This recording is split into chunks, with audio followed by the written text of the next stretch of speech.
Just because MOG antibody disease is rare doesn't mean that you should feel isolated. In this video, you're going to learn about MOG antibody disease support groups and how they can help you. Support groups for MOG antibody disease are a great way to connect with others who are also affected by the condition. Living with a chronic illness like MOG antibody disease can be incredibly isolating and overwhelming, but that's where support groups come in. These groups provide a space so that people with MOG antibody disease can connect with others who are going through similar experiences. They offer a sense of community, a place to share stories and coping strategies, as well as helping to reduce the feelings of isolation and loneliness. Some of these groups meet in person, but there are also online options for those who are unable to attend in-person meetings. I'm Scott from My Myelitis, and in this video I'll explore some of the support groups available for MOG antibody disease patients. I'll include a link to the complete list of MOG antibody disease support groups on mymyelitis.com down in the video description below. The first set of MOG antibody disease support groups that there is are the support groups for everyone. So these are some of the biggest and most active support groups that there are for MOG antibody disease. There are lots of different posts and resources on there. These groups sometimes can be a little overwhelming, but if you want just one specific support group to get all your information from, I'd pick one of these, especially the more popular ones. So first we have the MOG Antibody Anti-MOG Support and Info support group. This group is based on Facebook and is run by the non-profit organisation The MOG Project. This group currently has over 2,800 members, and as far as I'm aware, it's the biggest support group for MOG antibody disease. If you just want to join one support group, I highly recommend joining this one. Next we have the NMO/MOG Our Fight for a Cure support group. Now this group is a little bit different, as it's one of the only support groups that allow fundraiser posts. Usually it's against the rules of other support groups to post fundraisers, but this group is an exception. In this group you may also find posts from non-profit organisations linked to NMO and MOGAD. Next we have the MOG Antibody Disease Support Group, which is based on Facebook and currently has over 700 members, but perhaps maybe a little bit less overwhelming due to the lower amount of members. But this group is still one of the biggest MOG antibody disease support groups. Lastly, we have the MOG Antibody Disease Reddit. Most MOG antibody disease support groups are based on Facebook and use Zoom, but this group tends to be the exception. Reddit is a large group of forums which share news and information about a variety of different topics, which are broken into subreddits. Just one thing to remember about Reddit is that all posts are visible to everyone and not just members in the group, so be careful when posting personal information on there. Next are location-based support groups. These groups are based on the location of its members. They can be helpful when learning about local events, recommendations for healthcare providers in that area, and any extra support which might be available. All these groups are based on Facebook, but some also offer in-person events too. For people living in the UK, we have the UK MOG Antibody Disease Support Group. This group is based on Facebook and is a partnership between My Myelitis and the MOG Project. This support group is specifically for patients, carers and interested parties based in the United Kingdom.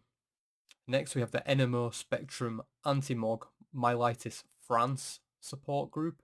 It's hosted by the Association NMO France. Association NMO France are a non-profit organisation who aim to bring together French and French-speaking people affected by MOG antibody disease, NMOSD and related conditions. For Danish patients, there is a NMOSD MOGAD Denmark page, which is a public support group for patients, relatives and people who want to know more about the illness.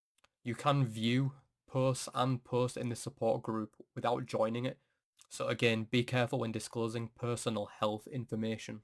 For those living in New Zealand and Australia with MOG antibody disease, there is an Australia-New Zealand group for people with MOG and their supports.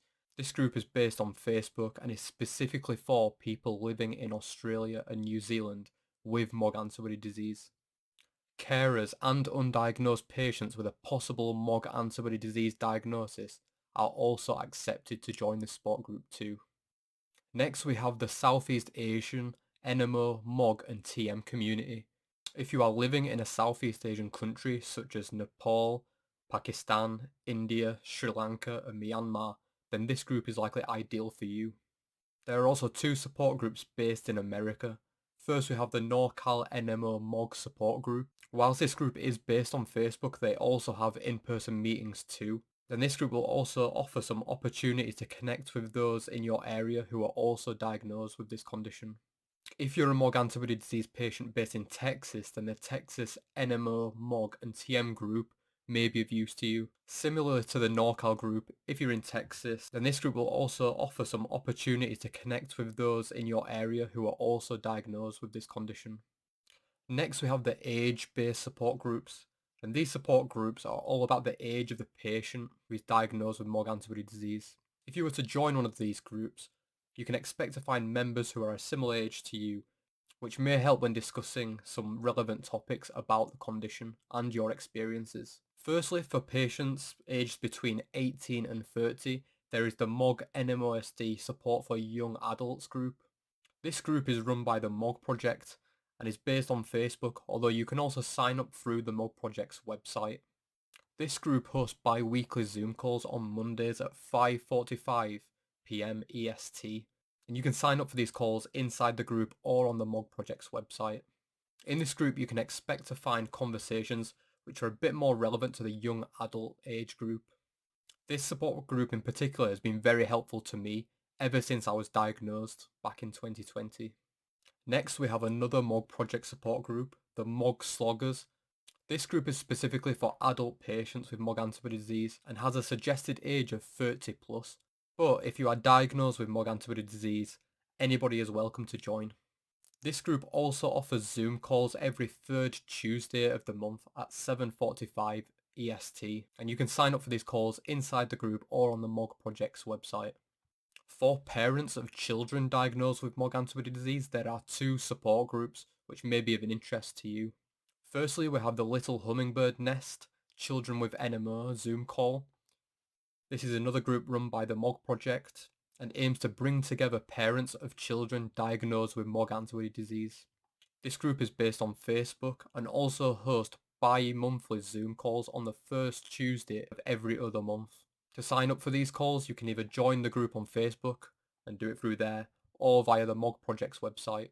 There is also the NMOSD MOGAD Pediatric Support Group. This group is hosted by the Guffey Jackson Charitable Foundation, specifically for parents of children diagnosed with MOG antibody disease or NMOSD. To join this group, you must be a parent of a MOG antibody disease diagnosed child aged 0 to 19.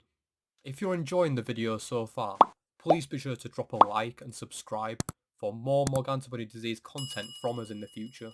My question of the day is, if you have joined a MOG antibody disease support group in the past, what was one way which it helped you? Drop your answer down in the comment section below, as I'd be interested to hear about it. Next we have the gender-based MOG antibody disease support groups. As you might have guessed, the members of these support groups depend on the gender of the person being affected with MOG antibody disease. And this can be useful so that those affected can have a space to share sensitive topics with others who may have similar experiences. For women diagnosed with MOG antibody disease, there are two support groups.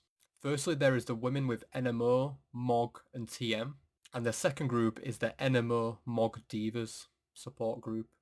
I cannot give any more information about these two groups. I am not a member of either group and I don't think they would let me in. But I believe that either of these two groups will benefit you if you're a woman diagnosed with MOG antibody disease or looking to talk about some sensitive topics on the condition with others. For men diagnosed with MOG antibody disease, there is the Men with NMO support group. Even though the group does not specifically specify MOG antibody disease, they do accept patients with MOG antibody disease into the group too. This support group is based on Facebook and is run by the Guffey Jackson Charitable Foundation.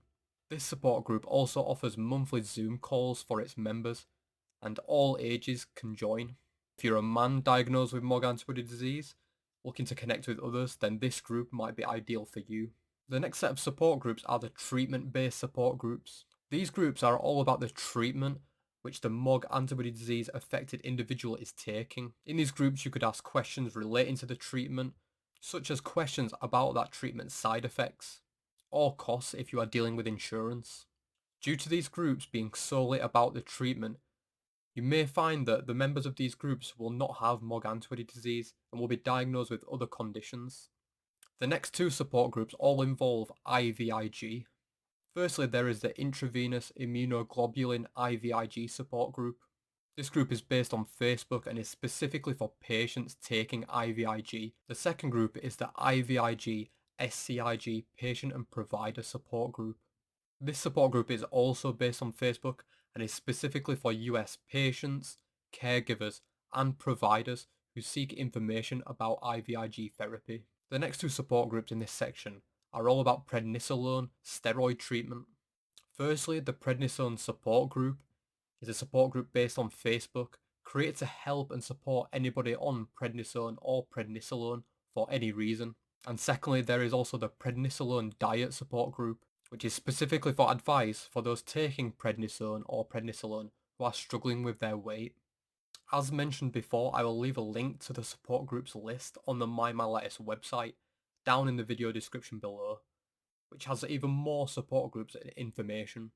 This list will also be updated when any more new support groups are created. I'm hopeful that there will be even more support groups formed as the amount of people diagnosed with MOG antibody disease grows and more research and information is published about it.